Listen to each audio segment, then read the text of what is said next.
that as Barron's captain Jetlin Houcher is starting this game at center. Yes, you heard that right, as he got to the opposing blue for the carry in by Houcher. Down to the right circle, dangles his way to the right side of the net, dropped it back, stars one-timer, misses the net, and rocketly.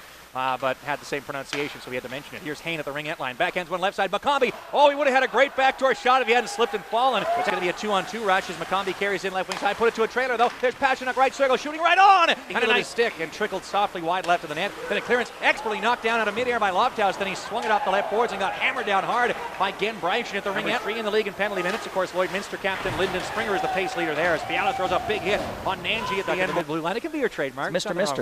As it comes to the right Great corner, band. Houcher dropped it off to a star, centering one, oh, and a Durkee at the top of the crease, barely up the left wing side. Lofthouse will keep this in for the mob right half boards, put it right corner to Franz, to Vanderland right circle, he shoots, he scores!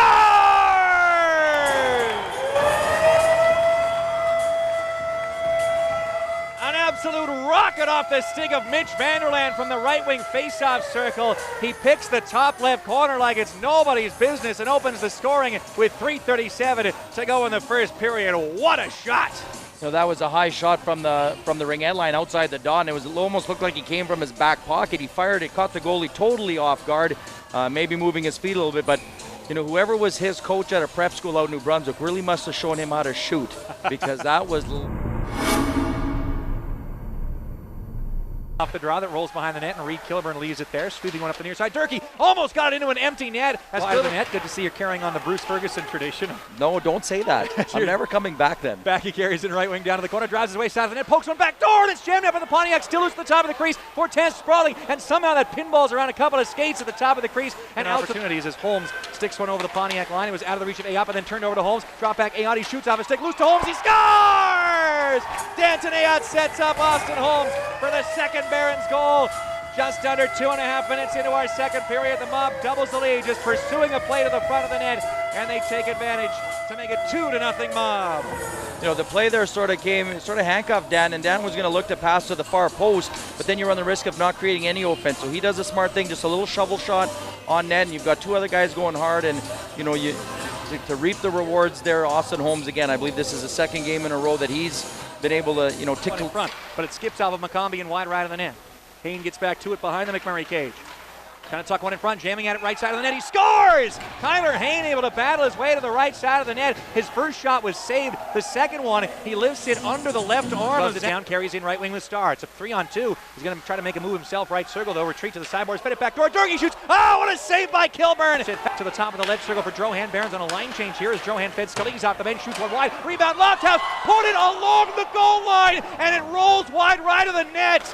What does Trent Lofthouse have to do to score? That's unbelievable with the net wide open. Pontiacs the other way. Beat one of the slots shorthanded, but slipping and falling aside and had to retreat. And the Barons fire one up the middle from their own end. It's easily picked up by Hurtubise from the left corner. He shoots, it's tipped on goal. Rebound loose in the slot. McCombie cuts right side. He shot it wide. Houcher put it to the point for Tomchuk. Back to Houcher right half boards. Nice pass by Tomchuk. Now to Houcher. Nice move around his man side of the net. He shoots one right on Kilburn, and he covers up the rebound. Just a little bit of a malfunction at the junction there. And then Lofthouse turns it over at neutralized. Pasternak fed it ahead. Breakaway for Alden Dupuy on goal. Backhander.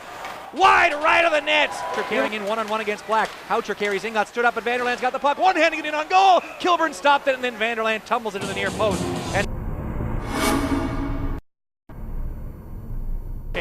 jammed free to the left point. Doucette kept one in. Shoots off a skate, rolls into the slot, and just ricochets wide left of the net. Now the dasher around back of the net. You got to be delighted with the start to the third period if you're the Pontiacs, as the Bears miss an outlet feed. Bryson left point, shoots right on. Rebound line at the top of the crease. Fortin can't get on top of it. It's still loose right there in the crease. Bryson can't get a shot away. And it Donald right circle, fed it side of the net. Passion up, try to wrap around. Save Fortin. Rebound chopped out by Hurtubise. Pontiacs now the other way. Tyler Hayne carries in right wing with Mahora to the right half boards. Dropped it back to the trailer. Nobody's on McCombie. He cuts into the slot. He shoots. He scores. You have got to be kidding me. Nobody within a mile of Dylan McCombie, the trailer on that play. Vanderland carries in right side before Zvankovic pins him into the near boards. Puck still rolls down deep of Bonnyville territory.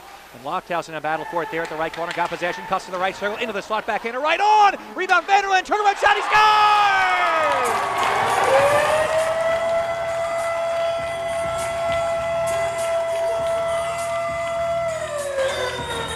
It all starts with a masterful possession by Trent Lofthouse to evade some defenders at the right corner and cut his way out into the slot. His initial chance does not get through, but Mitch Vanderland chases down that loose biscuit just outside the right hash marks, and his turnaround wrister has put the Barons back out in front. Fairly similar to his first goal of the evening, maybe a couple feet over to the left, but turn, fire, didn't really even look, just get the puck to the net, went short side, just over the glove of Mr. Kilburn. Got the one blocker side, got the one glove side. He's a versatile guy. Here's the call. And 12th on the year, scored by number 15, Mitch Vanderland.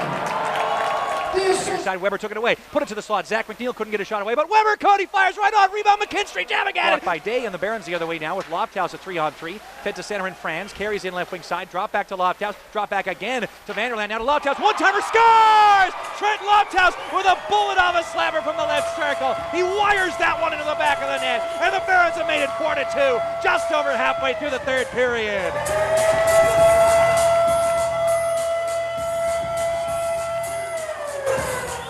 Little bit of a turnover in the neutral zone that the Oil Barons were able to pick up the puck, gain entry, and again, you could see that he wanted to get set up for that one-timer. He dropped it, opened up right away, and cocked his gun, and it was a top shelf left shot. wing, got it right side, Fiala, Poole cues it over the line, and it rolls down to the right corner, McMurray zone. Fiala there. What the heck is that as he gets his arm wrapped around the neck of Aod and hauls him down in the right wing corner, and that's not a penalty these days.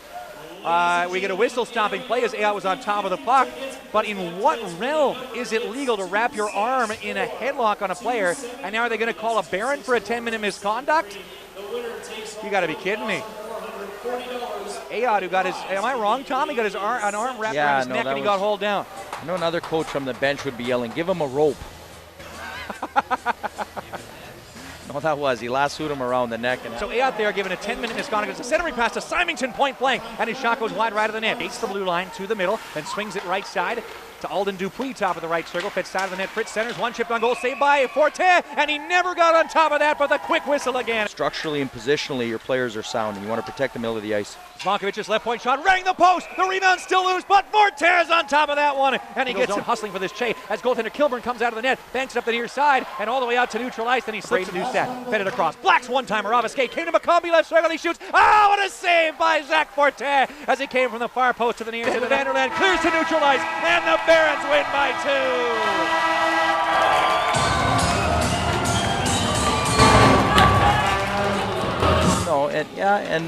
No, but once again, the Oil Barons sort of keep them hanging around, then they flex their muscles at certain times through the game, and they sort of showed their dominance and their skill level. So, full credit to the 4 McMurray Oil Barons for the win. It's a great way to end off this